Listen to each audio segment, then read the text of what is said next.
Assalamualaikum dan salam sejahtera. Hari ini kisah Nabi Hud alaihi salam. So, check it out, kisah Nabi Hud alaihi salam.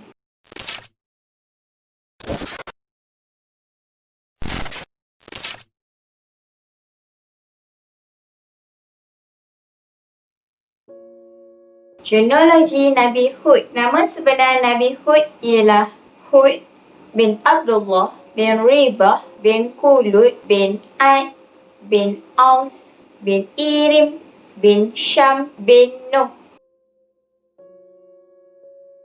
Biografi. Nabi Hud merupakan suku kaum Ad yang tinggal di Jazirah Arab di suatu tempat bernama Al-Ahqaf yang terletak di utara Hadramaut di antara Yaman dan Oman. Kaum Ad merupakan kaum menyembah berhala yang bernama Syada, Samud dan Al-Haba. Kaum Ad termasuk dalam suku tertua kaum Hud. Mereka dikurniakan oleh Allah tanah yang subur dan sumber air untuk bercucuk tanam. Sebagaimana kaum Nabi Nuh, kaum Nabi Hud juga tidak mengenali Allah sebagai Tuhan mereka. Mereka membuat patung yang diberi nama Samud dan Al-Hattam. Patung-patung yang dibuat ini disembah oleh mereka kerana menurut kepercayaan patung-patung ini mampu memberi mereka kebahagiaan, kesejahteraan dan keuntungan serta menolak segala kejahatan dan musibah terhadap mereka. Pada zaman ini, ajaran yang dibawa oleh Nabi Idris alaihi salam dan Nabi Nuh alaihi salam tidak dijalankan lagi. Dakwah. Nabi Hud memulakan dakwahnya dengan menarik perhatian kaumnya kepada tanda-tanda wujud Allah.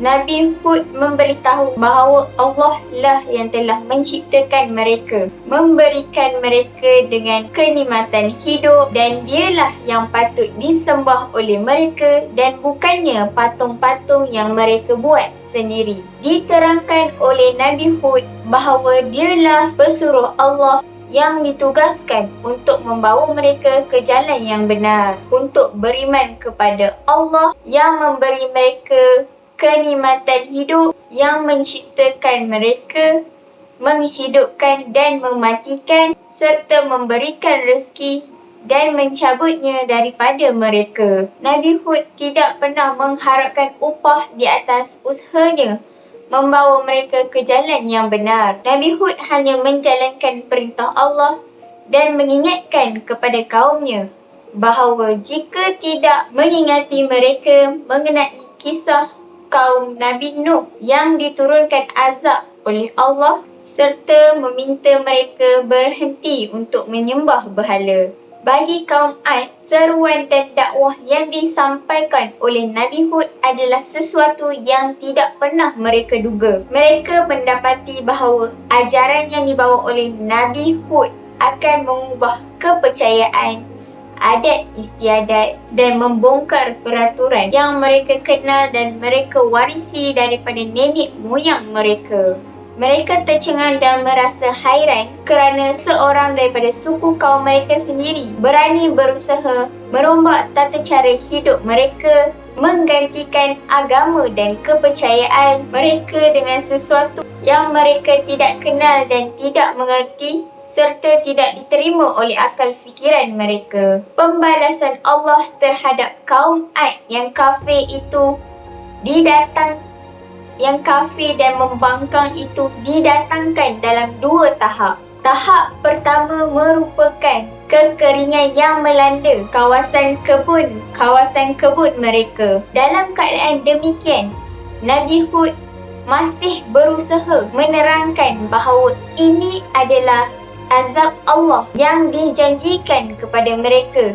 Dalam keadaan demikian, Nabi Hud masih berusaha meyakinkan kaumnya bahawa ini adalah permulaan siksaan Allah yang dijanjikan dan Allah memberi mereka peluang untuk sedar di atas kesesatan dan kekafiran mereka serta kembali beriman kepada Allah dengan bertaubat dan memohon ampun kepada Allah agar segera diturunkan hujan bagi mengelakkan mereka dari kelaparan, memohon ampun kepada Allah agar segera menurunkan hujan untuk menghindari daripada ancaman kelaparan. Mereka tidak mahu percaya dan menganggap janji Nabi Hud itu adalah janji yang kosong.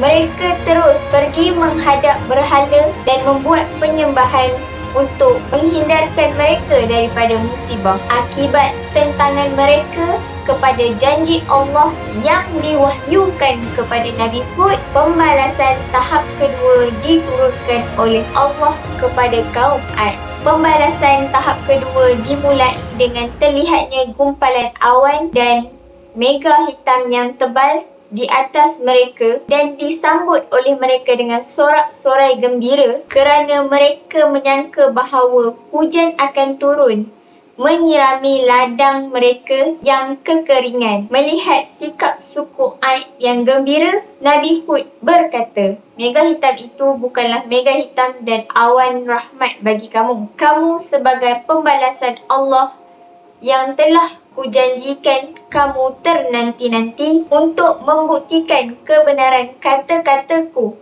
yang selalu kamu sangkal dan kamu dusta." Sejurus kemudian menjadi kenyataan apa yang disangkal oleh Nabi Hud. Sejurus kemudian menjadi kenyataan apa yang diramal oleh Nabi Hud. Bukan hujan yang turun daripada awan hitam itu, tetapi disertai dengan angin taufan yang kencang, disertai dengan bunyi guruh yang mencemaskan, merosakkan rumah dari dasarnya, menerbangkan semua harta benda dan binatang ternakan mereka. Keadaan kaum Ad menjadi panik dan mereka lari ke sana ke sini untuk mencari perlindungan. Nabi Hud dan para sahabat mendapat perlindungan daripada Allah semasa bencana ini berlaku.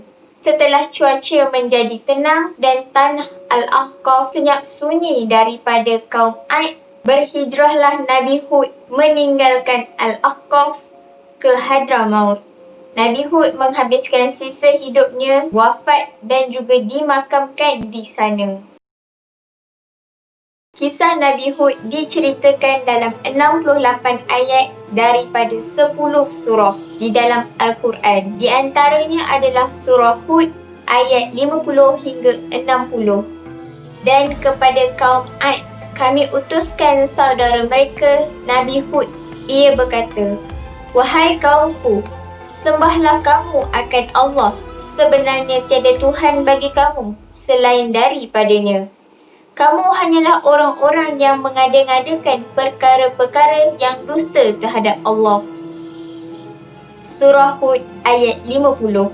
Wahai kaumku, tiada aku meminta sebarang upah daripada kamu tentang ajaran yang aku sampaikan itu.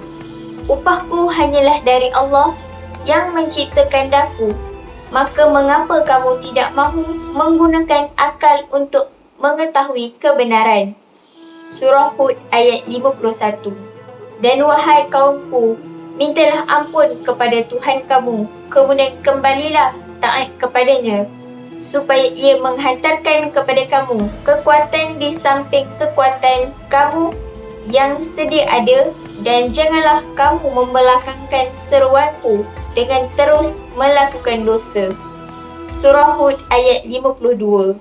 Wahai Hud, mereka tidak membawa kepada kami sebarang keterangan yang membuktikan kebenaranmu, dan kami tidak akan meninggalkan penyembahan Tuhan-Tuhan kami dengan sebab kata-katamu itu, dan kami tidak sesekali percaya kepadamu.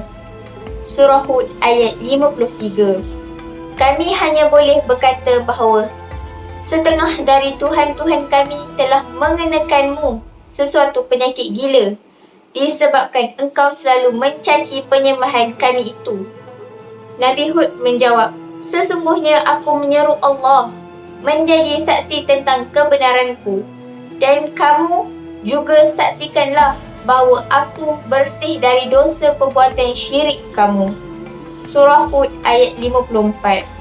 Menyembah yang lain dari Allah, maka rancangankanlah tipu helah kamu semua terhadapku.